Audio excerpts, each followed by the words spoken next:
할렐루야.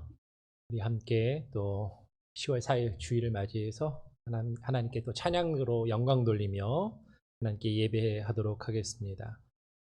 나의 영혼이라는 곡인데요. 첫 곡이 우리 같이 함께 찬양하고요. 우리 마음을 모아서 하나님 앞에 나아가는 시간 갖도록 하겠습니다.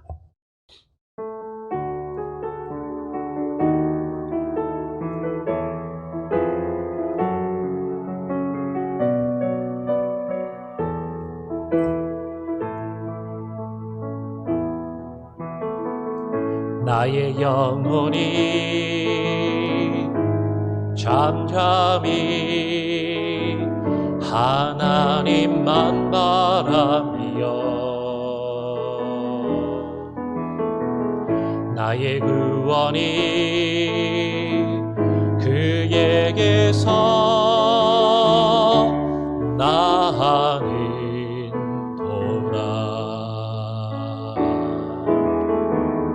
나의 영혼아 잠잠히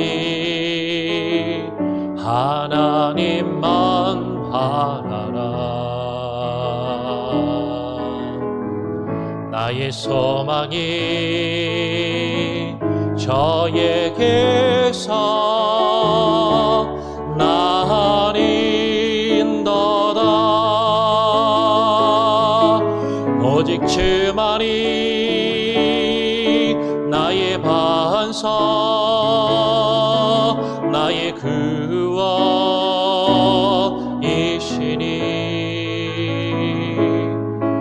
오직 주만이 나의 산석 내가 요동치 아니하리. 나의 영혼이 간절히 나의 영혼이 간절히 여호와를 갈망하며 나의 입술이 여호와를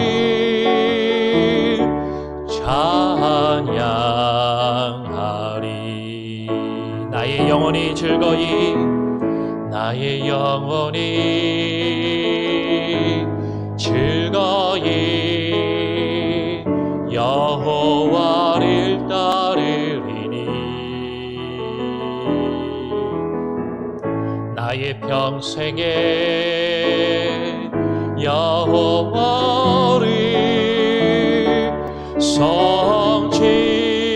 송축하리.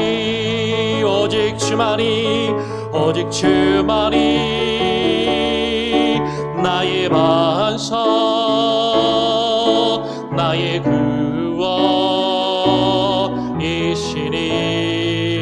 구원이시니 오직 주만이 나의 산석 내가 요동치 아니하리. 나의 구원 나의 영광 나의 구원 나의 영광 하나님께 있으니 내 힘의 반석과 피난처의 시래 오직 주만이 나의 반석 나의 구원이시니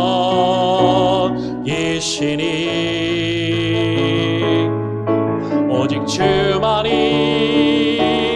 나의 산석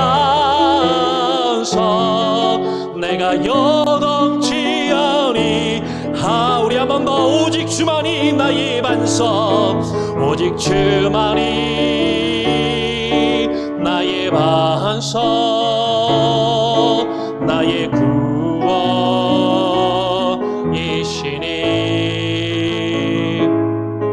오직 주만이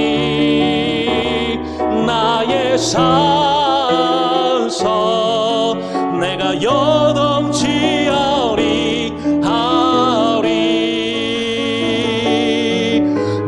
놀라운 사랑 찬양하리라. 우리를 위해 생명 주셨네. 놀라운 사랑 찬양하리라. 십자가의 그 능력, 십자가의 그 능력, 우리 죄 위에 죽으신 주, 우리 죄 위에 죽으신 주, 십자가 그 사랑 감사하네.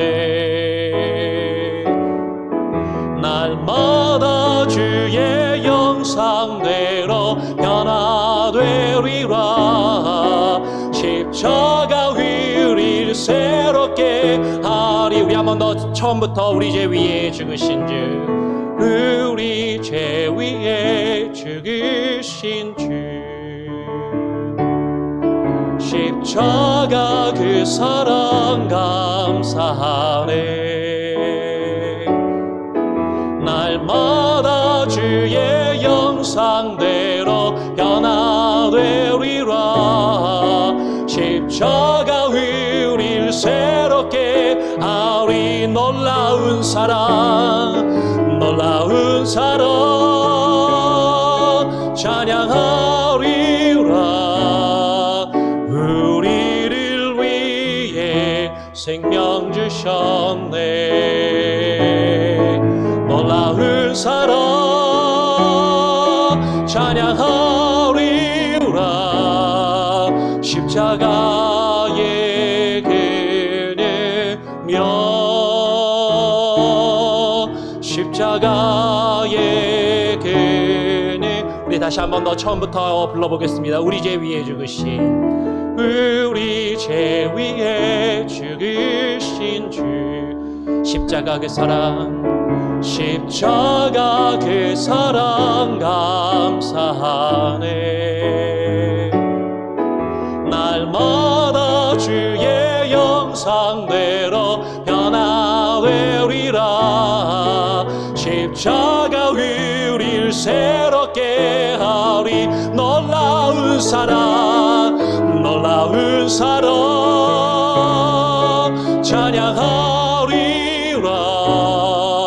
우리를 위해 생명 주셨네. 놀라운 사랑 찬양하리라. 십자가의 그 능력, 십자가의 그 능력. 놀라운 사랑 찬양하리라. 놀라운 사랑 찬양하리라. 우리를 위해 생명 주셨네. 놀라운 사랑 찬양하리라. 십자가의 그 능력, 십자가의 그 능력. 할렐루야. 그 주님의 놀라운 사랑을 함께 찬양합니다. 이 세상이 흔들리고 우리 주변에 어렵고 힘든 일이 있다 할지라도 정말로 우리가 믿음으로 살기를 소원하며 결단하는 마음으로 우리 한 번 더 이 찬양 드리고 하나님 앞에 나아가겠습니다.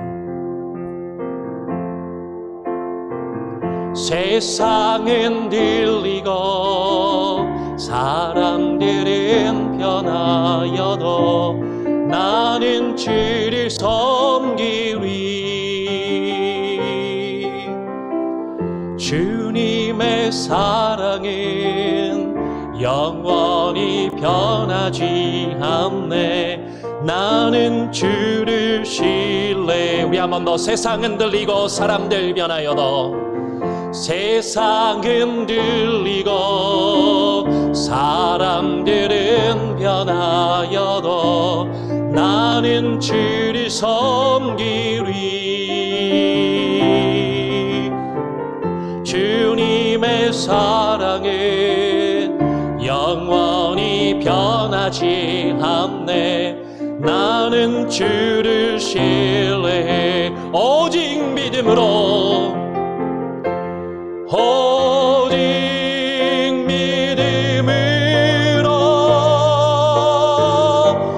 믿음으로 내가 살리로. 오직 믿음으로 내가 살리라. 믿음은 들리고 사람들 주를 떠나도, 믿음은 들리고 사람들 주를 떠나도 나는 주를 섬기리. 주님의 나라는 영원히 쇠하지 않네. 나는 주를 신뢰. 그렇습니다. 주님, 오직 믿음으로, 오직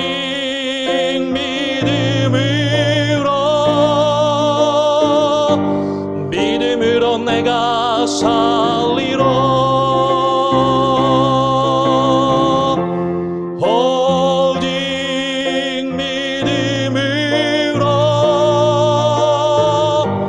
믿음으로 내가 살리라. 오직 의인은, 오직 의인은 믿음으로 말미암아 살리라. 오직 의인은 믿음으로 말미암아 살리라. 오직 믿음으로, 오직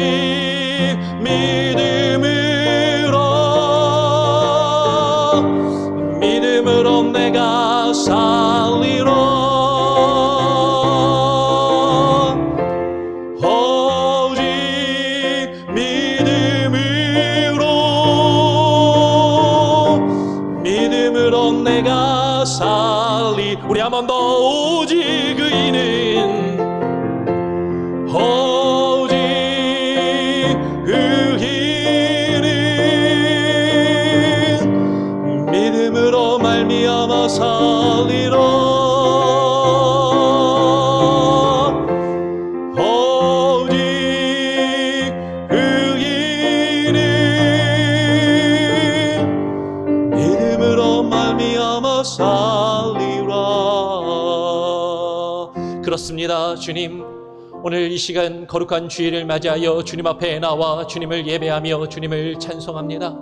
하나님, 우리가 주님 앞에 나아가 주님을 예배하며 경배할 때 형식적인 예배, 가식적인 예배, 위선적이며 외식적인 예배가 아니라 하나님을 향하여 우리의 마음과 우리의 뜻과 우리의 정성을 모아 온 마음과 뜻과 정성을 다하여 주님만을 예배할 수 있는 귀한 은혜가 있게 하여 주시옵소서. 주님이 우리에게 원하시는 믿음, 주님이 우리에게 원하시는 의로운 모습, 그 의로움으로 살아가게 하여 주시고 그것을 행하게 하여 주시되, 사람에게 보이기 위하여 행하는 것이 아니라 주님만을 바라보며 주님 앞에 예배하며 찬양할 수 있게 하여 주시옵소서. 오늘 이 시간 우리의 예배와 우리의 찬양 가운데 주님 홀로 영광 받아 주시기를 소원하며 거룩하신 예수 그리스도의 이름으로 기도합니다.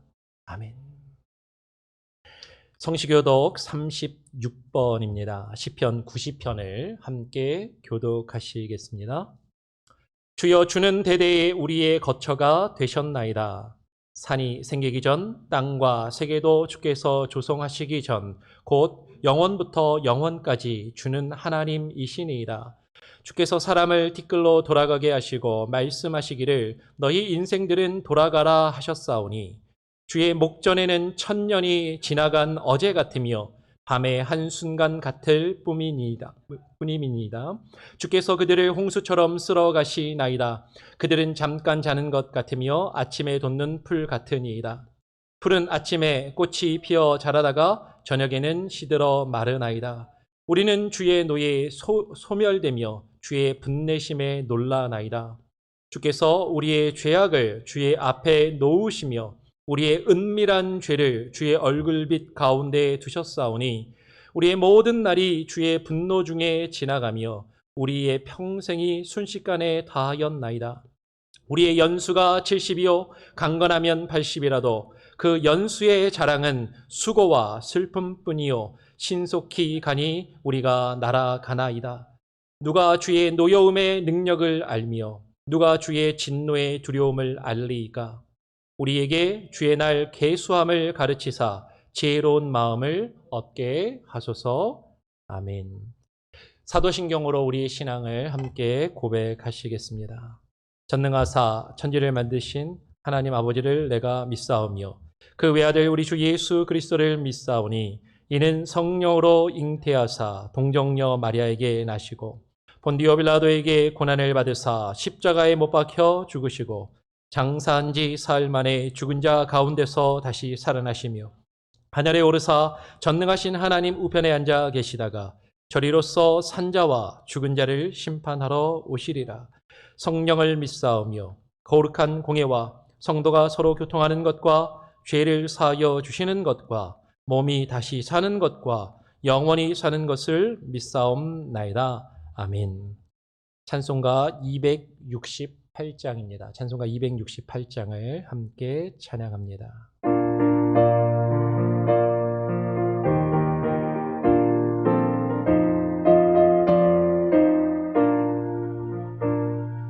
죄에서 자유를 얻게 함은 보혈의 능력 주의 보혈 시험을 이기고 승리하니 참 놀라운 능력이로다. 주의 보혈 능력이 또다. 주의 피 믿으오. 주의 보혈 그 어린 양의 매우 귀중한 피로다. 육체의 정욕을 이기림은 보혈의 능력 주의 보혈 정결한 마음을 얻게 하니 참 놀라운 능력이로다. 주의 보혈 주의 보혈 능력이 있도다. 주의 피 믿으오 믿으오. 주의 보혈 그 어린 양의 매우 귀중한 피로다.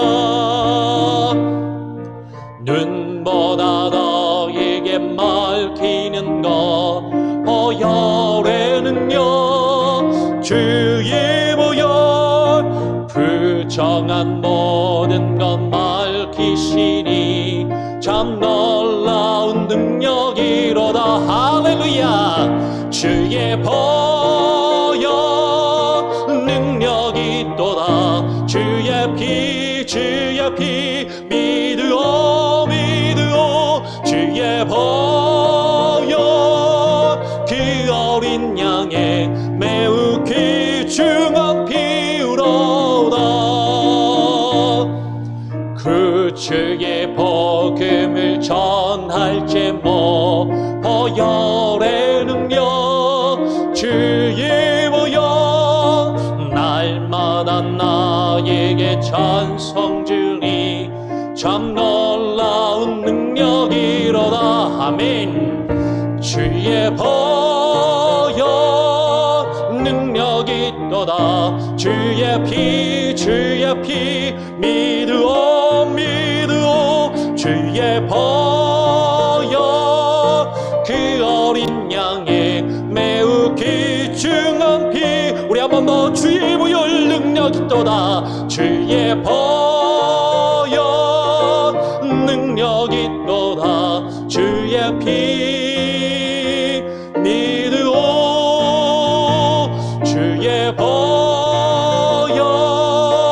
그 어린 양의 매우 귀중한 피.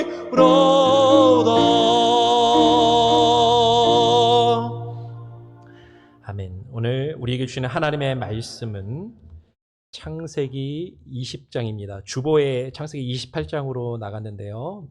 미스프린트가 됐습니다. 창세기 20장 8절부터 13절까지의 말씀입니다. 창세기 20장 8절부터 13절까지의 말씀을 교독으로 함께 읽으시겠습니다. 아비멜렉이 그날 아침에 일찍이 일어나 모든 종들을 불러 그 모든 일을 말하여 들려주니 그들이 심히 두려워하였더라. 아비멜렉이 아브라함을 불러서 그에게 이르되 내가 어찌하여 우리에게 이렇게 하느냐? 내가 무슨 죄를 내게 범하였기에 내가 나와 내 나라가 큰 죄에 빠질 뻔하게 하였느냐? 내가 합당하지 아니한 일을 내게 행하였도다 하고 아비멜렉이 또 아브라함에게 이르되 내가 무슨 뜻으로 이렇게 하였느냐? 아브라함이 이르되 이곳에서는 하나님을 두려워함이 없으니 내 아내로 말미암아 사람들이 나를 죽일까 생각하였으며 또 그는 정말로 나의 이복 누이로서 내 아내가 되었음이니이다. 13절 함께 읽습니다. 하나님이 나를 내 아버지의 집을 떠나 두루 다니게 하실 때 내가 아내에게 말하기를 이후로 우리의 가는 곳마다 그대는 나를 그대의 오라비라 하라. 이것이 그대가 내게 베풀 은혜라 하였었노라. 예. 오늘 드려진 예물을 위해서 그리고 예배와 증거될 말씀을 위해서 제가 한번 기도하겠습니다. 하나님 아버지 감사합니다. 어느덧 10월의 첫째 주일을 우리가 맞이하게 하시니 감사합니다. 한국은 추석 연휴를 또 지내고 또 미국은 대선이 한 달여밖에 남지 않은 하나님 그런 시기를 우리가 맞이하고 있습니다. 그런데도 우리 주변에는 아직도 코로나와 산불과 여러 가지 또 지진과 하나님 또 두려움의 소식들이 좋지 않은 소식들이 우리 주변에 많이 있음을 우리가 바라봅니다. 하나님 그럼에도 우리가 하나님을 예배하며 주님을 찬양하는 것을 포기할 수 없어 하나님 우리가 온라인으로 하나님 앞에 예배를 드리며 나아가오니 우리의 예배 가운데 주님 홀로 좌정하여 주시고 각각의 처소와 각각의 가정과 각각의 자리에서 예배드리는 하나님 우리 지체들 한 분 한 분의 마음과 심령을 주장하여 주시며 하나님 앞에 온전한 마음으로 예배할 수 있는 귀한 은혜가 있게 하여 주시옵소서. 하나님 우리가 함께 모여 예배할 수 있는 그날을 하나님 우리에게 속히 허락하여 주시고 하나님 우리가 그때를 준비하며 하나님 우리가 준비되고 예비된 마음으로 하나님 앞에 나아가는 주의 백성들 되게 하여 주시옵소서. 하나님께서 우리를 택하시고 하나님께서 우리를 부르신 그 목적에 합당한 삶을 살기를 원합니다. 아버지 하나님 우리가 주님 앞에 나와 예배 드리고 하나님 우리가 비록 온라인으로 예배를 드릴지라도 주님 앞에서 주께서 우리에게 베푸신 것에 감사하여 10의 1조와 감사헌금과 구제헌금과 선교헌금과 기타 제목의 여러 하나님 내용으로 헌금을 드리오니 우리의 헌금을 하나님 기뻐 받아주시고 우리의 예물이 주님이 원하시는 것 가운데 이 교회가 주께서 맡기신 사역과 사명을 바르게 감당하는데 조금도 허투루 쓰이지 아니하도록 하나님께서 주장하시고 역사하시며 하나님께서 그 맡은 자들의 하나님 지혜와 총명을 주시고 그들이 하나님의 뜻 안에서 이루어갈 수 있는 귀한 은혜가 있게 하여 주시옵소서. 주님 앞에 우리가 아낌없이 기쁨으로 감사함으로 드리오니 우리의 삶을 주관하시고 책임지시고 인도하시며 어떠한 환난과 어려움 가운데서도 어떠한 궁핍함 가운데서도 주님을 원망하며 우리의 믿음이 흔들리지 아니하게 하시고 주님을 더욱더 굳건히 바라보며 주님만을 붙들고 하나님 이 어려움의 때를 이겨나갈 수 있는 귀한 은혜가 있게 하여 주시옵소서. 오늘 예배 가운데 주의 말씀을 부족한 자를 통하여 허락하여 주시니 하나님 감사합니다. 하나님 부족한 자가 비록 말씀을 증거할지라도 성령께서 그 말씀을 주장하시고 주관하시고 밝히 조명하여 주셔서 우리 성도님들의 마음과 귀에 들려주시고 저들이 깨닫게 하시고 그 말씀을 귀로만 듣고 하나님 스쳐 지나가지 않게 하시며 그 말씀을 듣고 반응하게 하시고 그 말씀 가운데 엎드려 하나님 우리의 삶을 주님 앞에 하나님 굴복하여 나아갈 수 있는 귀한 은혜가 있게 하여 주시옵소서. 오늘 증거될 말씀을 온전히 주님께 맡기고 예배의 시종을 주님께 온전히 의탁드리오며 거룩하신 예수 그리스도의 이름으로 기도합니다. 아멘. 예, 오늘 창세기 20장 8절로 13절의 말씀을 중심으로 아브라함의 반복적인 죄라는 제목으로 함께 말씀을 나누겠습니다. 오늘 우리가 읽은 말씀은 우리가 잘 알고 있는 내용이죠. 아브라함은 자신의 아내 사레를 자신의 누이라고 거짓말하는 반복적인 죄를 계속해서 짓고 있습니다. 우리가 이전에 살펴보았던 것처럼 이미 창세기 12장에서도 애굽에서 이러한 잘못을 범하였는데 지금 또 그런 일들을 아비멜렉을 향해서 지금 그 가나안 땅에 있는 이방 족속에게 동일한 그런 잘못을 하고 있는 것이죠. 그래서 이 동일한 기사가 또 두 번 반복돼서 나오니까요. 이 창세기 20장에서 아브라함이 아내를 누이라고 말하는 이 거짓말에 대한 이 사건에 대해서 이 사건이 실제로 역사적으로 있었던 사건인가 아닌가에 대한 역사성의 논란이 있는 것이 사실입니다. 거의 같은 사건의 내용이 창세기 12장에 이미 있었고 사실 보면 장소하고 인물의 이름만 바뀌었을 뿐이지 내용은 거의 같단 말이죠. 그러니까 성경의 권위를 인정하지 않는 자유주의 신학자들은 이렇게 생각하는 것입니다. 고대 시대에 비슷한 설화가 있었는데 어떤 사건을 가진 이 설화가 있었는데 이 버전이 서로 두 개가 다른 버전이 있었다는 거죠. 서로 다른 버전이 있었는데 이 내용들이 나중에 성경이 한 권의 책으로 이 창세기가 편집되는 과정 가운데 서로 다른 각각의 버전이 그냥 이렇게 하나는 12장에 들어가고 하나는 지금 우리가 읽은 20장에 들어가서 기록되었다라고 그렇게 이야기하는 것이에요. 그러면서 성경의 권위와 성경의 역사성을 부인하는 자들은 그러니까 12장이나 20장 적어도 둘 중에 하나는 지금 역사성이 없고 지금 다른 버전이 잘못 들어간 것이다라고 그렇게 이야기를 하는 것이죠. 이들은 성경에 유사하지만 서로 다른 버전의 서로가 편집돼서 수록되었다라고 이야기하는 것입니다. 근데 여러분 비슷한 사건이 두 번 이상 기록되었으니까 둘 중에 하나는 가짜고 둘 중에 하나는 다른 버전이고 다른 버전이 그냥 나중에 끼어 들어간 것이다 라고 그렇게 말하는 사람들도 있지만 여러분 한번 생각해 보시기 바라요. 우리가 일생을 살아가면서 예전에 내가 이런 비슷한 일을 겪었는데 예전에 내가 이런 비슷한 실수를 했었는데 그런 비슷한 일을 겪고 비슷한 실수를 했던 것을 여러분 우리가 여러 번 반복할 때가 있잖아요. 그렇지 않습니까?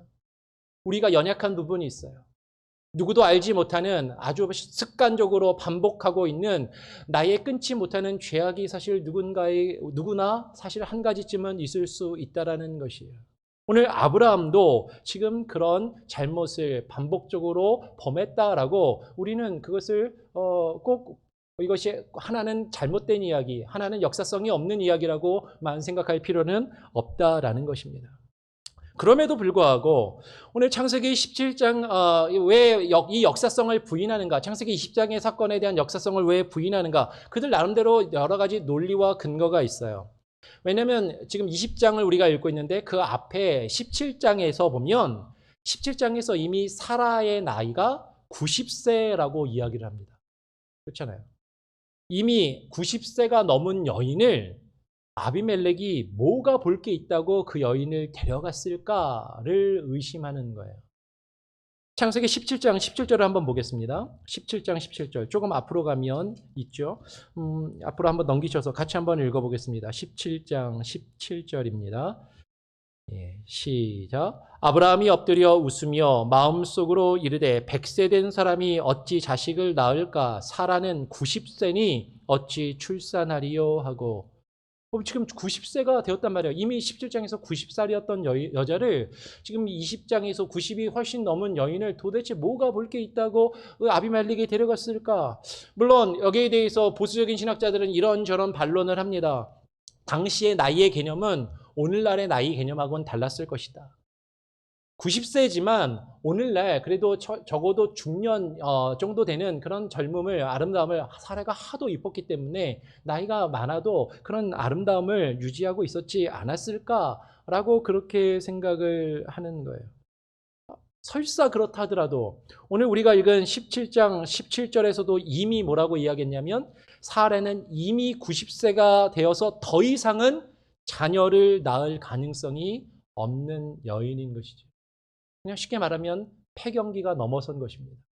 여인으로서 출산할 수 있는 기능과 가능한 그 나이를 이미 넘겼다라고 성경은 이야기하고 있는 것이죠. 그리고 그 앞에서도 사실 우리가 이미 이야기한 적이 있어요. 창세기 12장에서도 바로가 애굽에서 이제 바로가 그 사례를 데려갔을 때에도 그 당시에도 사례의 나이가 65세 이상으로 적은 나이가 아닌 것으로 그렇게 보인다 말입니다. 지금 그럼에도 아비멜렉이 90세의 사례를 데려갔다라는 이 이야기는 사실 어떻게 보면 상당히 부자연스러운 것이죠. 그렇죠? 그러니까 역사성을 자꾸 의심하게 되고 이거는 실제 있었던 사건은 아닌 것 같아. 그냥 여기에 끼어 들어간 것 같아라고 그렇게 이야기를 한다라는 것이에요.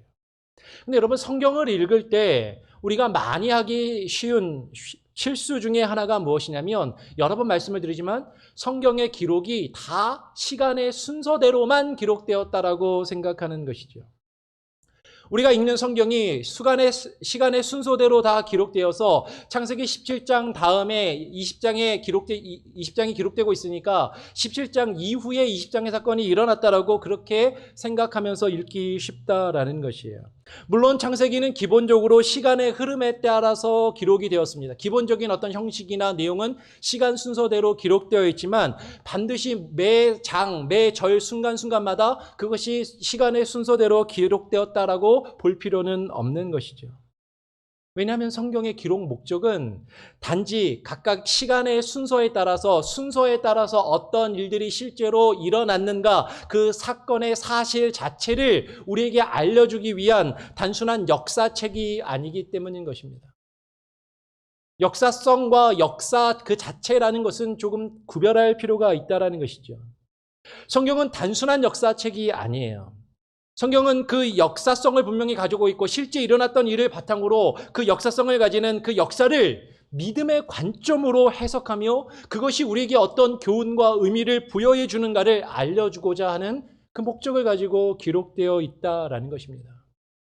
그래서 성경을 읽다 보면 성경은 많은 경우에 의도적으로 주제별로 연결해서 이것이 묶여서 한꺼번에 기록되고 있거나요. 아니면 어떤 사건의 인과관계, 원인과 결과를 규명할 수 있는 이것이 어떤 그 다음 사건과 연결되는 어떤 의미들을 분명히 드러내고 설명해 주기 위해서 기록된 경우가 많다라는 것이에요. 그러니까 지금 창세기 20장에 지금 이 사건이 기록되고 있는 것도 분명히 이 창세기를 기록한 저자 혹은 이 창세기를 편집한 편집자의 어떤 분명한 의도와 목적이 있을 것이다라는 것이죠. 여러분 지금 창세기 20장에 우리가 읽은 이 사건에 기록되고 있는 그 앞뒤 내용을 우리가 살펴볼 필요가 있습니다. 그 앞의 내용은 소돔과 고모라의 사건이 기록되고 있어요. 그리고 그 뒤에는 이제 하나님께서 아브라함에게 약속하신 이삭의 출생에 대한 기록이 지금 기록됩니다. 소돔과 고모라의 사건과 이삭이 출생하는 그 사건 그 한 중간에 지금 창세기 20장에 우리가 읽은 내용이 기록되고 있더라라는 것이죠. 우리가 지난 시간에는 아브라함과 롯의 믿음, 그들의 영향력이 서로 그 믿음과 그 믿음의 영향력이 서로 대조되고 있음을 우리가 살펴보았습니다. 롯이라는 사람은 자신만 구원하는 부끄러운 믿음과 하나님 앞에 의롭다라고 인정은 받았지만 정말로 부끄러운 구원과 부끄러운 의로움을 하나님께 받고 구원받은 사람이었어요. 그런데 아브라함은 그의 믿음의 영향력을 점점 키워나가고 있었던 사람이라는 것을 우리가 살펴보았습니다. 아브라함은 하나님과 천사를 만나 대화를 하고요. 하나님께서 그에게 주신 약속을 다시금 확인을 했습니다. 그리고 하나님께서 자신을 부르시고 자신을 택하신 그 목적을 알고 그 목적에 합당한 기도와 간구를 했더라라는 것이죠. 그 소돔과 고모라 땅을 위해서 기도하며 간구했다라는 것입니다. 여러분, 아브라함은 하나님과의 직접적인 만남을 갖고 하나님과 기도하면서 하나님과 대화하고 하나님의 응답을 듣고 하나님을 경험하는 그것을 통해서 여러분, 아브라함의 영적인 상태가 어땠을까요? 점점 충만할 수도 있겠지만 또 다른 한편으로는 영적으로 교만할 수도 있었을 것이에요. 여러분, 우리는 우리 자신이 신앙적으로 바로 서 있다라고 생각한 그 순간에 우리가 넘어질 수 있음을 기억해야만 하는 것입니다. 고린도전서 10장 12절에서 사도 바울은 이렇게 이야기했습니다. 그런즉 선줄로 생각하는 자는 넘어질까 조심하라 라고 이야기하는 것이죠. 여러분, 우리가 언제 조심해야 됩니까? 우리가 열심히 기도 생활할 때 조심해야 돼요. 우리가 열심히 성경 말씀을 배우고 성경에 대해서 많이 알아가고 깨달음이 많아진다라고 생각하는 그 순간에 우리는 조심해야 되는 것이죠. 우리가 나의 삶이 많이 지금까지 내 인생을 살아오면서 변화가 되었고 하나님의 뜻을 알고 하나님의 말씀을 받고 내가 그 하나님을 위해서 열심히 살아간다라고 생각하는 그때, 하나님께서 내게 주신 사명과 직분을 열심히 수행하고 있다라고 생각하는 그때 우리는 우리 자신을 사실 더 되돌아볼 필요가 있다라는 것이에요. 우리가 하나님 뜻 안에서 살아가고 있다라고 생각하면서도 여전히 우리는 이전의 죄악된 모습으로 머물러 있는 우리 자신을 발견할 수 있기 때문입니다. 아브라함도 하나님과의 관계가 회복되어지고 지금 애굽에 내려가서 죄를 짓고 그 죄 지었던 것이 회복되고 지금 소돔과 고모라의 사건을 통해서 그의 믿음이 한층 올라간 모습을 발견하게 돼요. 그런데 다시 또 동일한 반복적인 죄를 그가 짓고 있더라라는 것입니다. 그리고 나서 그 이 죄의 문제, 반복적인 죄의 문제를 다루고 나서 그 다음에 이어서 창세기 21장에 가서 사라가 이삭을 낳게 되는 거예요. 사라가 하나님께서 약속하신 그 약속의 열매, 약속의 성취, 그 언약의 성취가 이루어지기 직전에 지금 이 사건이 기록되고 있다라는 것이 상당히 중요한 의미를 가진다라는 것이죠.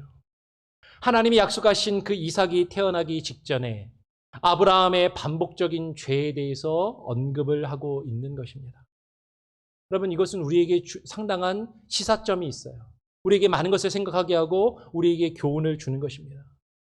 우리의 삶과 우리의 신앙에서 어떤 중요한 일이나 어떤 중요한 결과를 앞두고서 우리에게 반복적인 죄의 문제가 벌어지고 우리는 거기에 걸려 넘어질 때가 너무 많이 있다라는 것이죠. 우리의 반복적인 습관, 우리의 반복적인 죄, 우리의 반복적인 어떤 악한 모습들이 우리 가운데 있음을 우리는 발견하게 된다라는 것이에요. 아브라함의 반복적인 죄의 문제가 해결받아야만 하는 것이죠. 아브라함이 계속해서 실수하며 죄를 지었던 그 반복적인 죄의 문제가 해결되어야만 그 이후에 닫혀졌던 사라의 태가 열리고 하나님께서 약속하셨던 그 약속의 자녀, 그 이삭을 얻을 수 있게 된다라는 것이에요. 그 이삭을 낳을 수 있게 되었더라라는 것입니다. 우리는 먼저 우리의 반복적인 죄의 문제가 무엇인지를 발견해야 됩니다. 그리고 우리는 그 반복적인 죄의 문제를 해결해야 하는 것이죠. 하나님과의 그 관계 속에서 그 반복적인 죄의 문제가 해결되어야만 우리는 하나님께서 우리에게 약속하신 그 약속의 열매들을 맺을 수 있다라는 것이에요. 근데 우리는 어떤 생각을 합니까? 하나님은 선하시고 하나님은 인자하시고 하나님은 오래 참으시기를 계속해서 반복해 주시는 너무나도 사랑이 많으시고 나를 사랑해 주시는 분이시니까 내가 똑같은 죄를 또 지어도 내가 하나님 앞에 또 잘못했어요라고 그냥 하나님 앞에 용서를 구하면 다 용서해 주시겠지라고 생각하면서 나의 죄와 나의 잘못된 모습, 잘못된 행위들을 그냥 그대로 방치해 둘 때가 너무나도 많다라는 것이에요. 하나님 너무 날 사랑하시니까. 하나님 앞에 내 죄가 무엇인지를 알아요. 발견해요. 그런데도 우리는 그 죄의 문제를 계속 놔두고 있다는 것이죠. 그 잘못된 문제들을 계속 붙들고 살아갈 때가 있더라라는 것입니다. 택함을 받은 주의 백성은 주님의 뜻을 이루시기 위하여 택하신 것입니다. 하나님께서 아브라함을 부르신 그 부르심의 목적과 이유가 있다라는 것이죠. 하나님께서 저와 여러분을 부르신 그 부르심의 이유와 목적이 있다라는 것입니다. 하나님께서 우리를 부르신 그 부르심의 이유와 그 목적, 그 뜻을 이루기 위해서는 먼저 우리 안에 죄의 문제가 해결되어야 하는 것이에요. 우리 안에 반복적인 죄와 그 반복적인 잘못을 우리가 깨닫고 주님 앞에서 결단하고 해결하는 그 모습이 우리 가운데 있어야만 한다라는 것이죠.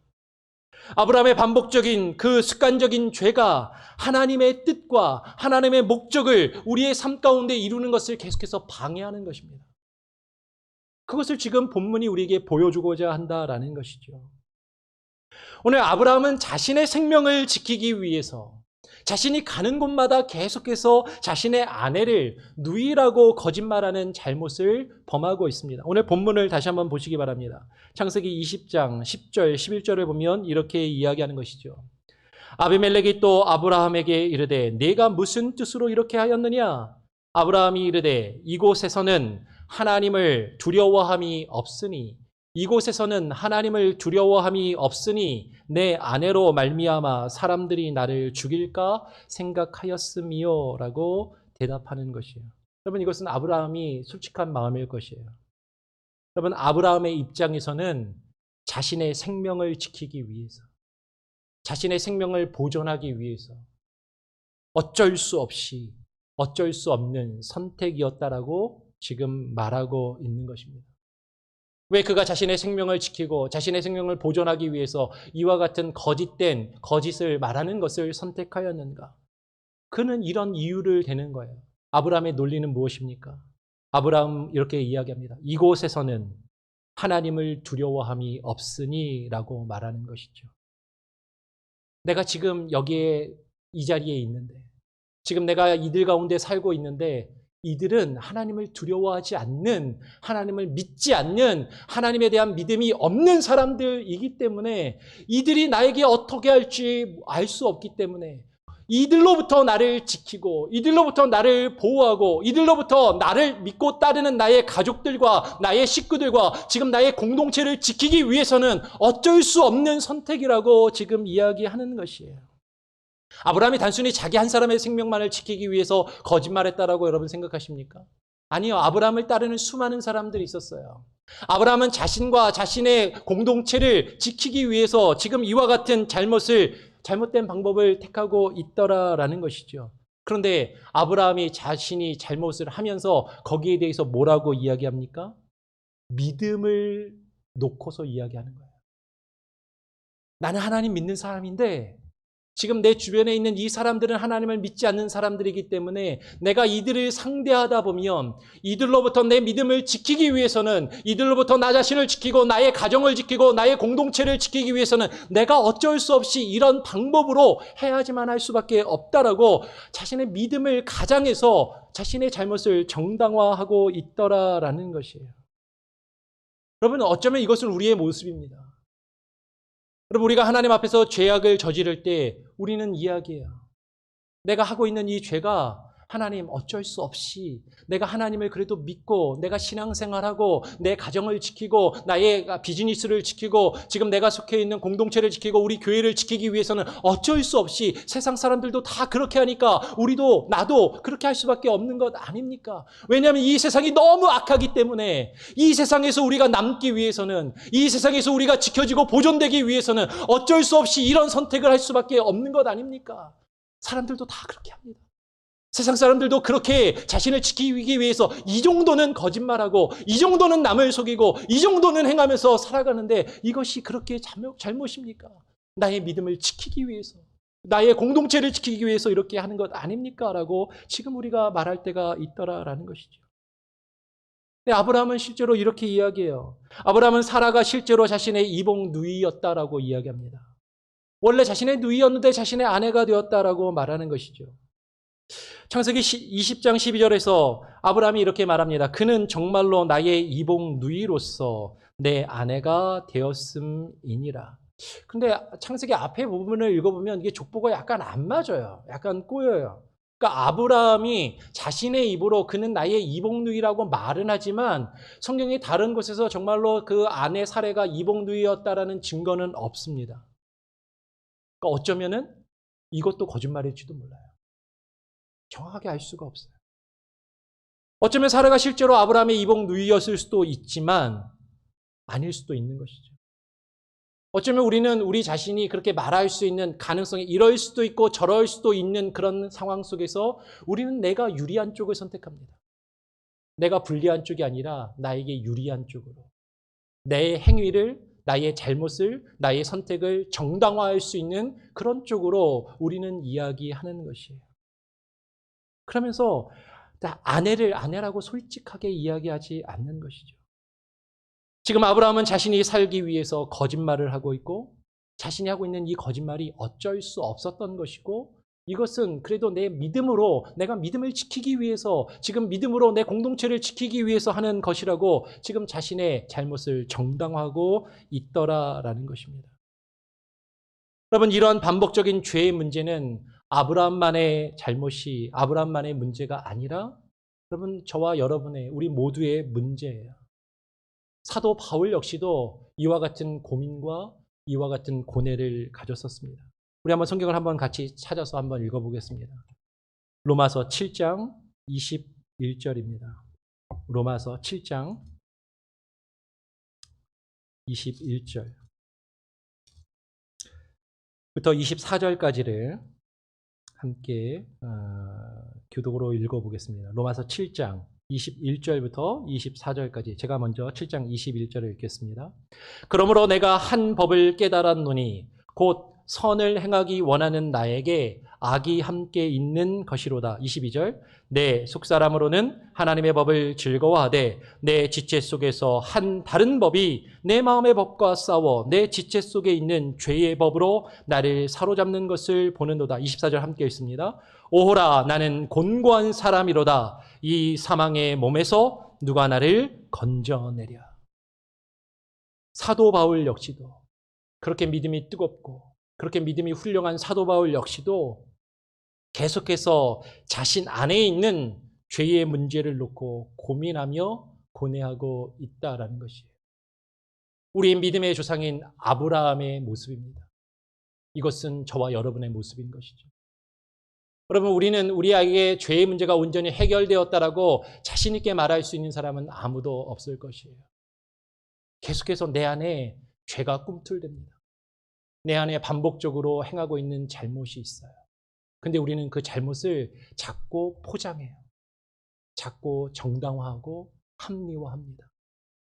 내가 내 믿음을 지키기 위해서 어쩔 수 없이 했다라고 이야기하는 것이죠. 내 가정을 지키기 위해서, 내게 속한 사람들을 지키기 위해서, 내가 속한 공동체를 지키기 위해서 어쩔 수 없는 선택이었다라고 이야기하는 것이에요. 근데 그게 죄라고 성경은 우리에게 계속 이야기하는 것입니다. 주님은 우리의 실수를 통해서 지금 이 사건, 이 기록을 통해서 하나님께서는 우리를 택하신 그 목적을 깨닫게 하시기를 원하신다라는 것이죠. 여러분, 우리가 계속해서 반복적인 죄를 지을 때, 우리가 반복적인 죄의 문제를 우리가 맞닥뜨릴 때 그것을 통해서 하나님이 우리에게 원하시는 것은 우리를 택하신 하나님의 그 부르심과 그 뜻이 무엇인지를 깨닫고 발견하기를 원하신다라는 것이에요. 그리고 이제는 하나님의 뜻을 우리 삶 가운데 이루시기를 원하신다라는 것입니다. 그런데 우리가 죄를 범하고 실수하여 넘어질 때 몇 가지 모습이 있어요. 첫 번째는 자기 자신에게 실망하고 자포자기할 때가 종종 있습니다. 특히 중요한 순간에 어떤 실수를 하고 잘못해서 너무나도 나쁜 결과가 생기면, 그리고 뜻하지 않은 잘못된 결과가 내 앞에 펼쳐지게 되면 우리는 스스로에게 실망하고 자책하게 됩니다. 누구나 이 죄의 문제에서 자유로울 수 없기 때문인 것이죠. 그렇지만 우리는 그 죄 가운데서, 우리의 실수함, 그 범죄함 가운데서, 우리가 실수하고 넘어지는 그 가운데에서 우리는 더 큰 의미를 발견하는 것이 중요하다라는 것이에요. 여러분, 아브라함이 반복적으로 잘못하는 것은 단순히 지금 거짓말에 대한 문제가 아니라 그 이상의 의미가 있다라는 것입니다. 여러분, 우리가 창세기 12장에서도 애굽에서 있었던 사건을 설교 말씀을 통해서 나누었어요. 창세기 12장을 살펴볼 때도 마찬가지지만 오늘 창세기 16장에서도요, 참 이상한 것이 있습니다. 오늘 본문에서 아브라함이 거짓말한 것, 분명히 잘못된 것인데 그 거짓말한 것, 그 잘못 자체를 강조하고 있는 게 아니다라는 거예요. 오히려 그 아브라함이 잘못을 저지르는 것을 통해서 그 잘못된 영향력이 어떻게 다른 사람들에게 미치고 있는가를 지금 이야기하고 있다라는 것이죠. 오히려 아브라함이 이 반복적인 죄악 때문에, 아브라함이 반복적으로 이 죄를 짓고 있는 것 때문에 그를 통해서 하나님이 이루시기 원하셨던 그 하나님의 뜻이 이루어지지 못하고 있다라는 것을 지금 우리에게 보여주고자 한다라는 것입니다. 여러분, 한번 생각해 보세요. 창세기 12장에서도 그렇고요, 오늘 창세기 20장에서도 그렇고 분명히 잘못은 아브라함이 했잖아요. 아브라함이 거짓말을 했고 아브라함이 잘못을 했는데 아브라함이 잘못한 것 때문에, 아브라함이 이방 사람들에게 거짓말을 한 것 때문에, 그 믿음의 사람인 아브라함이 하나님을 믿지 않는 이방 사람들에게 거짓으로 대한 것 때문에 왜 하나님은 그 이방 사람들에게 벌을 받게 하시냐라는 거예요. 왜 아브라함의 잘못 때문에 하나님을 알지 못하고 지금 직접적으로 죄를 지은 것이 아니라 아브라함의 잘못 때문에 속아서 잘못을 범하게 된 그 이방 사람들이 하나님 앞에 벌을 받게 되는 그런 상황을 우리가 바라보게 되는가 하는 것이죠. 그러면 그 이유는 무엇입니까? 창세기 12장의 말씀을 나눌 때도 말씀을 드렸던 것처럼 아브라함을 하나님께서 그를 부르실 때 모든 민족의 복의 근원이 되도록 그를 부르셨는데 하나님을 알지 못하는 사람들이 그를 통하여 하나님을 발견하고 하나님을 믿고 하나님이 아브라함에게 약속하신 그 복을 다른 사람들도 그 복을 누릴 수 있도록 아브라함을 하나님께서 부르신 것인데 아브라함이 그 사명과 그 사역을 감당하지 못하고 있다라는 것이에요. 아브라함을 부르신 그 하나님의 부르심을 아브라함이 온전히 행하지 못하였기 때문에 그래서 그를 통해서 하나님을 발견해야 된 이방 사람들이 고통과 아픔과 하나님의 심판 가운데 있을 수밖에 없다라는 것을 지금 우리에게 말해주고자 한다라는 것입니다. 여러분, 성경은요, 믿지 않는 사람들한테 별로 관심 없어요. 하나님이 부르신 믿음의 사람들에게 하나님이 어떻게 역사하시는가? 하나님이 부르신 그 믿음의 사람들을 하나님께서 어떻게 이끌어 가시고 어떻게 다듬어 가시고 그를 통하여 하나님의 일을 이루어 가시는가, 거기에 관심이 있고 그것을 우리에게 말하고자 한다라는 것입니다. 여러분, 아브라함이 해야 할 일은 그는 선지자로서 아비멜렉을 위해서 기도해야 하는 것이었어요. 오늘 본문으로 다시 한번 돌아가 보겠습니다. 창세기 20장 6절, 7절 말씀을 제가 한번 읽어보겠습니다. 우리가 8절부터 읽었지만 6절, 7절을 한번 읽어보겠습니다. 창세기 20장 6절, 7절에 하나님이 꿈에 또 그에게 이르시되, 아비멜렉에게 말씀하시는 겁니다. 그 아비멜렉에게 이르시되 내가 온전한 마음으로 이렇게 한 줄을 나도 알았으므로 너를 막아 내게 범죄하지 아니하게 하였나니 여인에게 가까이 하지 못하게 함이 이 때문이니라. 하나님께서 아비멜렉에게 말씀하시는 거예요. 그래, 아비멜렉, 네가 잘못한 게 아니라는 건 내가 안다. 근데 어째서 아비멜렉에게 지금 이렇게 벌을 주시고 아비멜렉과 그 가문과 그 땅에 안 좋은 일이 벌어지게 하시는가 하는 거예요. 네가 잘못 안 한 거 알아. 그런데 아비멜렉에게 이렇게 말씀하십니다. 7절에 이제 그 사람의 아내를 돌려보내라. 그는 선지자라. 그는 선지자라. 그가 너를 위하여 기도하리니 내가 살려니와 내가 돌려보내지 아니하면 너와 내게 속한 자는 다 반드시 죽을 줄 알지니라. 하나님께서 아비멜렉에게 아브라함의 아내 사레를 돌려보내라고 하시면서 지금 하시는 말씀이 있어요. 그 아브라함이 누군지 아냐? 그 아브라함은 선지자라라고 말씀하시는 겁니다. 그러면 선지자가 어떤 사람입니까? 선지자는 하나님의 말씀을 증거하는 사람이에요. 선지자는 진리의 말씀, 하나님의 진리의 말씀을 선포하며 그 말씀을 증거하고 그 말씀을 가르치며 하나님의 그 말씀을 듣는 자들로 하여금 그 말씀에 반응하도록 그 하나님의 말씀을 가르치고 그 말씀을 증거하고 그 말씀으로 믿지 않는 자들을, 또 그 말씀 가운데 행하고 있지 않은 자들을 깨우치는 그런 직분과 역할을 맡은 사람이 바로 선지자라는 것입니다. 그런데 아브라함은 하나님의 진리의 말씀이 아니라 자기 자신을 지키기 위해서 거짓을 말하고 있는 거예요. 하나님의 말씀을 증거해야 될 사람이, 하나님의 말씀을 선포하고 하나님의 말씀을 가르쳐야 할 그가 자기 자신을 위해서, 자신의 가정을 지키기 위해서, 자신이 속한 공동체를 지키기 위해서 거짓된 모습을, 거짓된 방법을 취하고 있더라라는 것입니다. 아브라함은 선지자로서 아비멜렉과 그 이방 백성들을 위해서 기도해야 하는 사명을 가지고 있었던 것이죠. 그들에게 하나님의 말씀을 증거하고 그들을 위해서 기도해야 하는 그런 사명과 직분이 있었던 것이에요. 그 앞에 어떤 사건이 있었습니까? 소돔과 고모라를 위해서 기도했잖아요. 그렇죠? 바로 직전에 소돔과 고모라 사건이 일어나서 애굽에서 돌아온 아브라함이 변화된 모습으로 소돔과 고모라 땅을 위해서 기도하는 모습이 있었다라는 거예요. 그런데 그 소돔과 고모라 땅은요, 사실 아브라함하고 직접적인 상관이 없는 사람들이었어요. 아브라함이 소돔과 고모라 땅에 안 살았거든요. 그러니까 나랑 직접적인 관련이 없고 나를 직접적으로 힘들게 하고 나를 아프게 하는 사람들이 아니니까 그들을 위해서 지금 기도하는데 큰 어려움이나 껄끄러움이 없었다라는 것이에요. 그런데 지금 아비멜렉은 바로 자기가 거하고 있는 그 땅의 이방 족속입니다.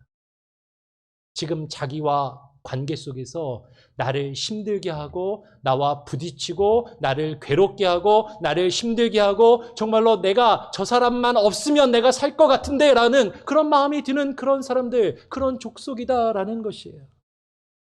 그들이 하나님을 두려워하지 않으므로, 저들이 하나님을 알지 못함으로 하나님을 믿는 나를 너무나도 힘들게 하고 괴롭게 하고 있다라고 생각되는 그런 사람들이라는 것이죠.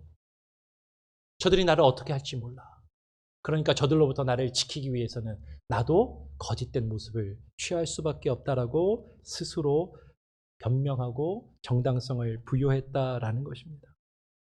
여러분, 아브라함이 자신과 함께 거하는 그 이방 사람들을 위해서, 그들을 위해서 기도하지 못한 이유가 무엇입니까? 그들이 자신의 생명을 위협할 수 있는 존재들로 여겼기 때문인 것이에요. 아브라함은 선지자로서 하나님의 말씀을 증거하지 않고 그들을 위해서 기도하지도 않고 그리고 오히려 그들에게 거짓된 말과 거짓된 태도로 행하였다라는 것입니다. 아브라함의 선지자의 역할을 감당하지 않은 것, 여러분 그것이 그들로 하나님을 알지 못하는 그들로 계속해서 죄 가운데 있게 하는 결과를 가져왔다라는 것이죠.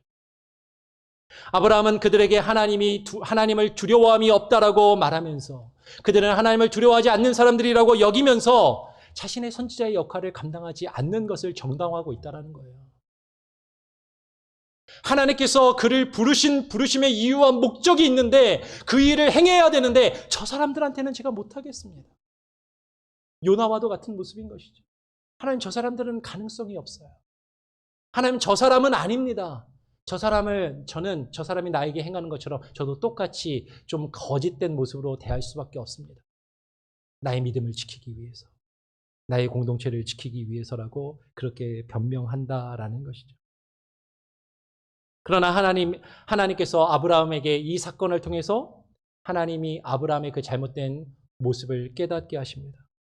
그리고 하나님의 이 깨닫게 하심을 통해서, 이 사건을 통해서 아브라함이 하나님께 기도하게 되죠.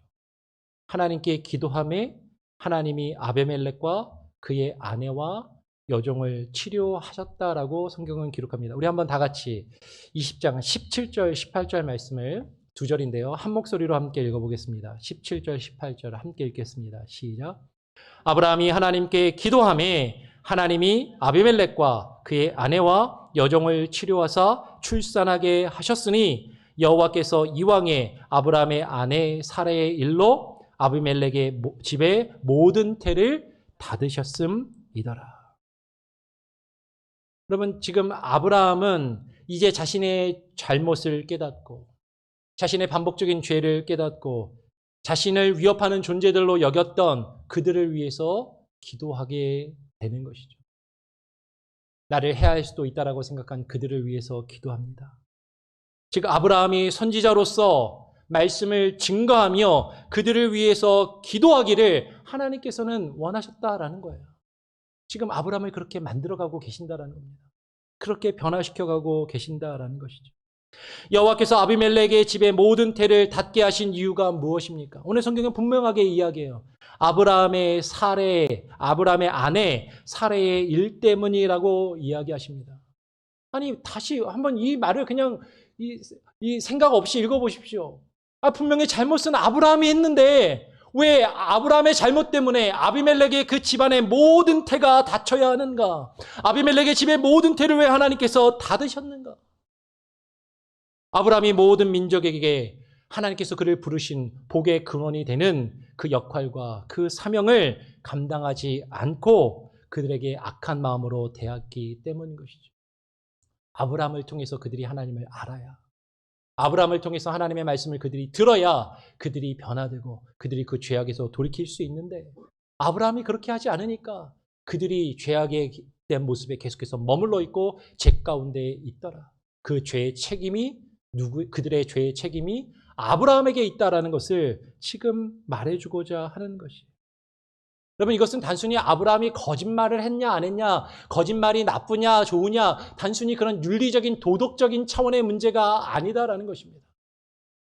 하나님께서 우리를 부르신 그 부르심의 이유가 있어요. 하나님께서 우리를 부르신 그 부르심의 목적이 있습니다. 그런데 우리는 이 땅을 살아가면서 나 자신을 위해서, 나 자신의 주변에 있는 사람들을 위해서, 내가 가지고 있던 것들을 지키기 위해서 우리는 하나님께서 우리에게 맡기신 그 사명을 온전히 감당하지 않을 때가 있더라라는 것이죠. 그것으로 인하여 이 땅이 죄악에 관영하고 이 땅 가운데 하나님을 알지 못하는 자들이 계속해서 넘쳐나는 그 죄의 책임이 바로 먼저 믿은 자들, 하나님에게 부르심을 받은 자들에게 있더라고 지금 성경은 증거하고 있는 것이에요. 오늘 이제 아브라함이 아비멜렉을 위해서 기도하자. 그 집을 치료하사 출산하게 하십니다. 근데 참 이상한 일이 있어요. 아비멜렉의 집이 아브라함의 기도로 태가 열리고 출산이 이루어진 다음에 아까 말씀드린 대로 21장에 가면 사레의 태가 열리는 겁니다. 사레가 출산을 하게 되는 거예요.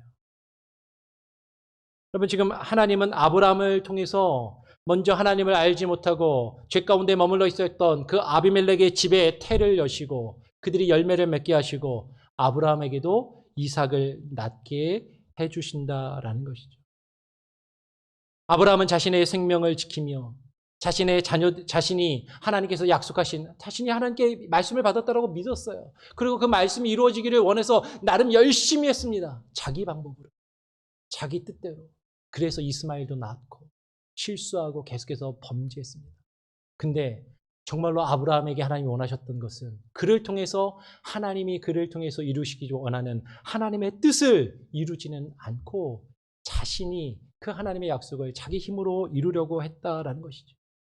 그러면서 계속 반복적인 죄를 저질렀다라는 것입니다. 하나님은 아브라함의 반복적인 그 잘못을 통해서 네가 죄를 계속해서 짓고 안 좋은 결과들이 계속 그 가운데 일어나는 것을 통해서 무엇이 하나님께서 그를 향한 하나님의 뜻인지를 깨닫게 만드시고 그를 다듬어가고 계시더라라는 것이에요. 여러분, 오늘 우리는 이 말씀을 통해서 우리 자신을 되돌아보아야 합니다. 우리 교회를 되돌아보아야 돼요. 여러분, 여러분의 삶 가운데, 여러분의 가정 가운데, 여러분의 교회 가운데 분명히 이전에 분명히 겪었었는데 그것과 비슷한 아픔과 고통을 겪을 때가 종종 있을 거예요. 저만 그렇습니까? 근데 그 잘못과 그런 문제들이 벌어질 때마다 우리는 이야기하는 것이죠. 그 사람 때문에 내가 어쩔 수 없이 이런 잘못을 저질렀다라고 이야기합니다. 근데 내가 그 상황 가운데서 계속해서 반복적인 문제들을 맞이하고 있다면 아직까지도 변하고 있지 않은 나에게 문제가 있을 수 있다는 것이죠. 우리 공동체 가운데 우리가 비슷한 문제들을 계속 경험하고 있고 비슷한 아픔들을 계속해서 겪고 있다면 지금 하나님께서 이 교회가, 우리 교회가 변하기를 원하시는데 변하지 않고 계속해서 동일하게 잘못하고 있는 그 잘못의 문제가 있다라는 것이에요. 하나님께서 우리를 부르신, 하나님께서 이 교회를 세우시고 부르신 그 택하신 목적과 이유가 있는데 거기에는 관심이 없어요. 나 자신을 지키고 내 주변의 사람들을 지키고 내가 가지고 있는 것들을 유지하고 지키는 것에만 관심이 있다면 우리는 계속해서 반복된 그 잘못을 저지를 수밖에 없다라는 것이죠. 우리는 하나님이 우리를 부르신 그 목적과 의미들을 우리의 반복적인 그 죄 가운데서 발견해야 됩니다. 내가 이것을 이루고 있지 못하구나. 하나님이 내게 원하시는 것이 이것이구나. 그 문제가 해결되면 여러분, 하나님께서 우리에게 약속하신 그 약속들이 이루어진 겁니다. 그래야 하나님께서 우리를 통해 하나님이 열매 맺게 하시는 거예요. 근데 우리는 변하지 않고 바뀌지는 않으면서 하나님이 나에게 주신 축복과 그 약속이 이루어지기만을 바라는 것이죠. 하나님이 우리에게 약속하신 그 약속의 말씀들은 반드시 성취될 것입니다. 언제요?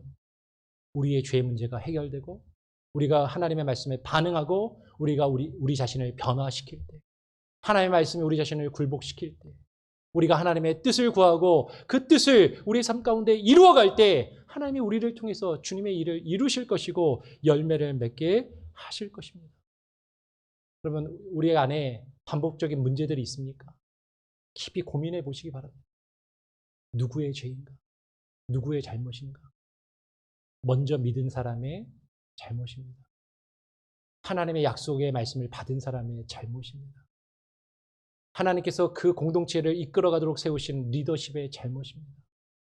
목회자의 잘못이고요. 중직자들의 잘못입니다.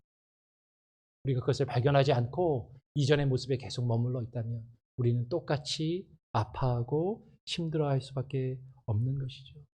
여러분 깊이 고민하고 그 말씀에 반응할 수 있는 저와 여러분이 될 수 있기를 간절히 소원하고 부탁드립니다. 기도하겠습니다. 하나님, 오늘 말씀을 통하여서 아브라함의 반복적인 죄의 모습과 그 죄의 문제들을 우리가 고민해 보았습니다. 아브라함은 어쩔 수 없이 자신이 택한 그 모습, 자신의 결정, 자신의 행위들을 믿음이라는 그 포장지로 싸서 자신의 죄악을 정당화하고 합리화하고 그럴듯하게 말하고자 하지만 결코 하나님 앞에서 그것은 옳다고 인정받을 수 없는 모습이라는 것을 하나님께서는 계속해서 깨닫게 하시고 아브라함이 그것을 깨닫게 하시고 그것을 뉘우치게 하시고 그것을 변화하게 하셔서 하나님께서 아브라함을 부르신 그 부르심의 목적과 그 부르심의 이유를 그를 통하여 하나님을 알지 못하는 수많은 사람들이 주의 말씀을 듣고 그들을 위하여 아브라함이 기도하며 하나님께서 그 아브라함을 세우신 그 목적과 그 뜻을 이루어갈 때 하나님께서 아브라함에게 약속하신 약속의 자녀를 주시는 것을 우리가 바라보게 됩니다. 하나님, 우리 안에 습관적이고 반복적인 죄의 문제, 우리 공동체 안에 계속해서 일어나고 있는 반복적인 문제들이 있다면 하나님 그것을 우리가 바라보게 하시고 누구의 잘못인지를 깊이 묵상하고 고민하게 하시고 깨닫게 하시고 먼저 내 자신이 변화되게 하시고 내 자신이 주의 말씀에 굴복함으로 하나님 이전의 죄악된 모습, 이전의 나의 고집과 아집을 내려놓고 하나님의 말씀에 반응하여 나아갈 수 있는 그런 은혜가 있게 하여 주시옵소서. 그럴 때 주께서 우리를 통하여 하나님의 나라를 세우시고 하나님의 백성을 세우시고 하나님 우리를 통하여 주님의 나라가 이 땅 가운데 드러나며 증거되게 하실 줄 믿사오니 하나님 나를 인도하시고 우리의 가정을 그렇게 사용하여 주시고 하나님 방주 선교교회를 그렇게 사용하여 주시옵소서. 감사와 찬양 영광 주님께 올려드리며 예수 그리스도의 이름으로 기도합니다. 아멘. 찬송가 272장을 함께 찬양합니다. 찬송가 272장입니다. 고통의 멍에 벗으려고.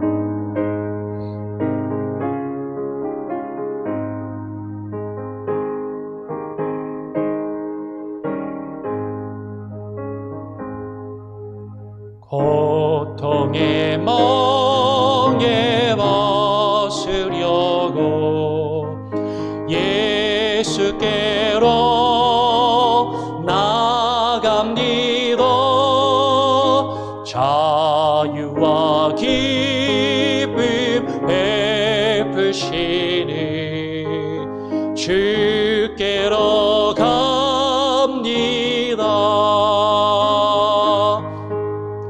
병든 내 몸이 튼튼하고 빈궁한 삶이 의해지며 죄악을 벗어버리려고 주께로 갑니다.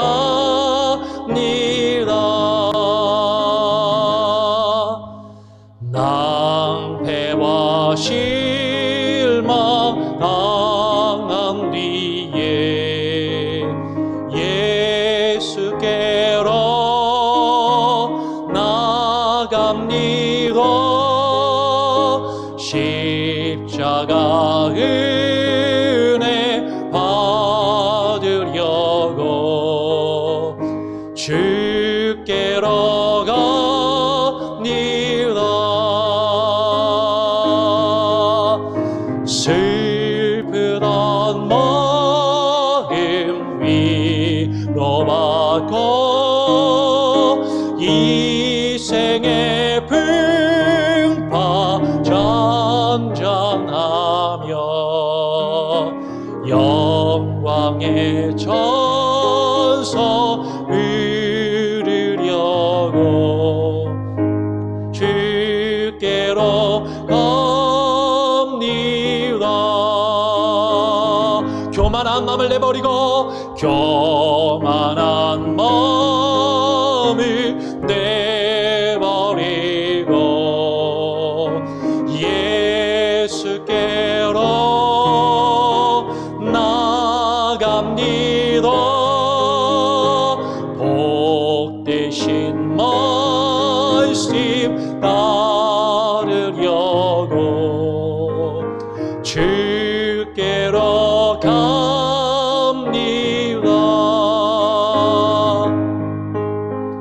실망하리 몸 힘을 얻고 예수의 크신 사랑받아 하늘의 기쁨 맛보려고 주께로 갑니다.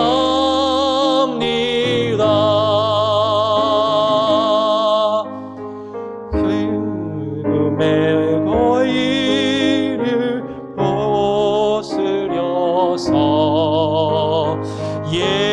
예수께로 나갑니다. 영원한 집을 바라보고 주께로 갑니다.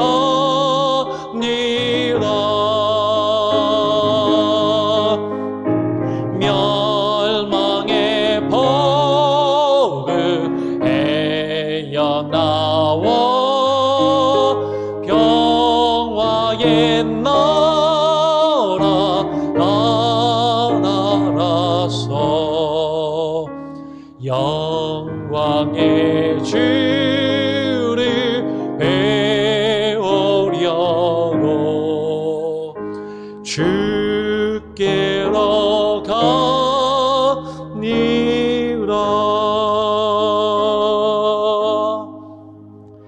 예, 교회 소식을 전해드리겠습니다. 주보를 참고하시고요. 온라인 가정 예배가 계속해서 이루어지고 있습니다. 지난주 주보를 만들어서 보내드린 이후에 지금 당회에서 결정해서 통보를 받았는데요.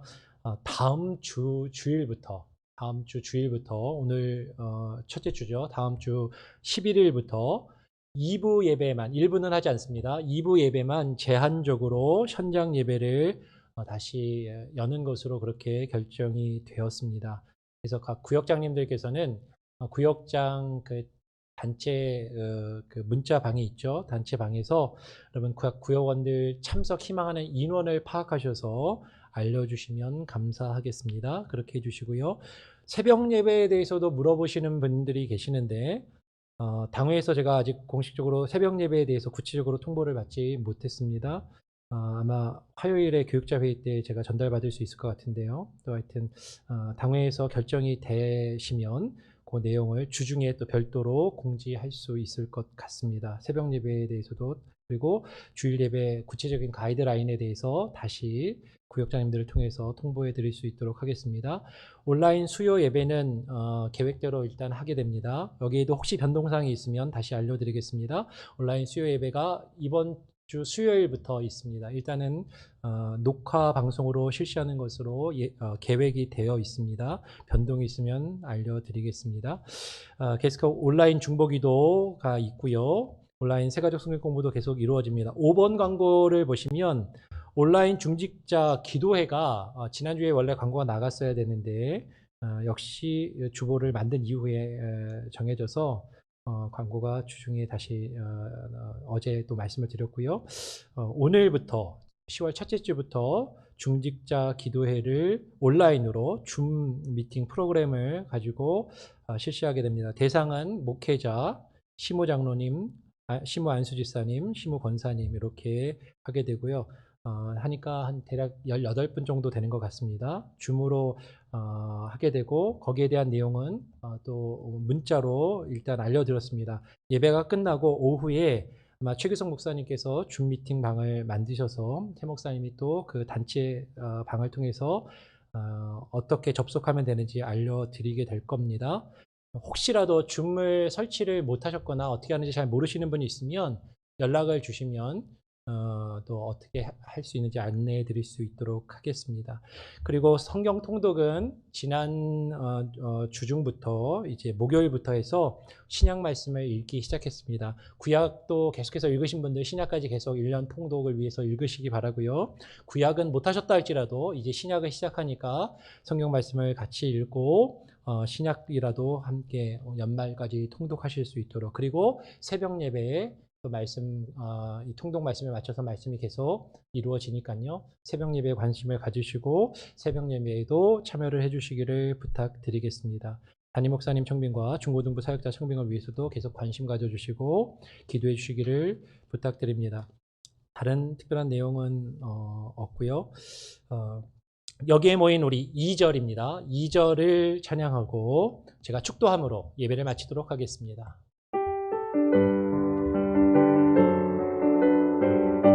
주님이 뜻하신 일 헤아리기 어렵더라도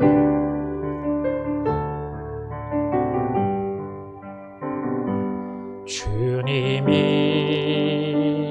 뜻하신 일 헤아리기 어렵더라도 언제나 주 뜻 안에 내가 있음을 아노라. 사랑과 말씀들이 나를 더욱 새롭게 하리. 때로는 넘어져도 때로는 넘어져도 최후 승리를 믿노라. 이 믿음 더욱 크세라. 주가 지켜주시나.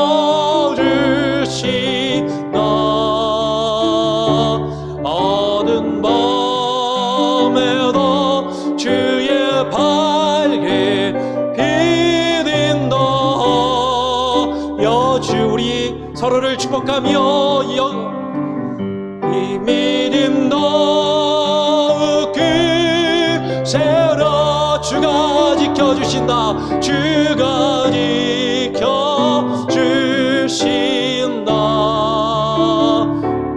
어두운 밤에도 주의 밝게 비린다. 여주신다.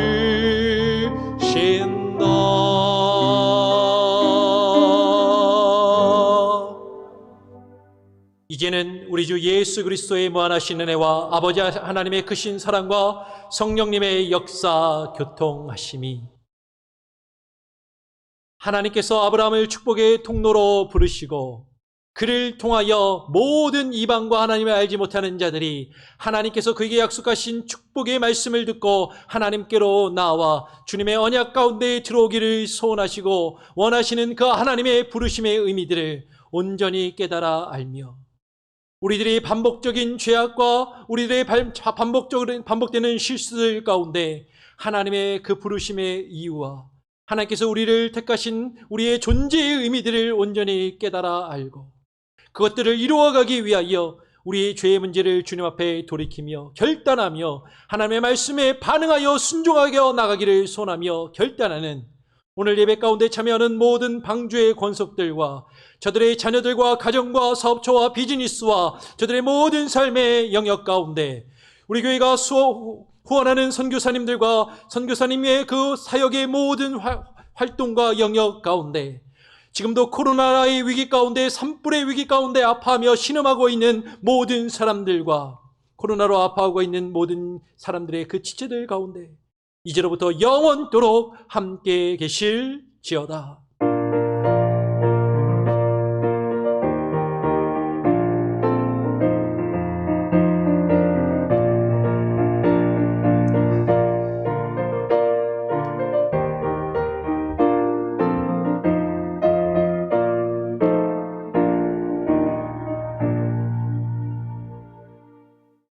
예, 한 주간 승리하시고요. 또 새벽에 또 서목사님 새벽 예배 인도하실 텐데요. 여러분 또 많이 참여해 주시기를 바랍니다. 또 다음 주에 뵙겠습니다.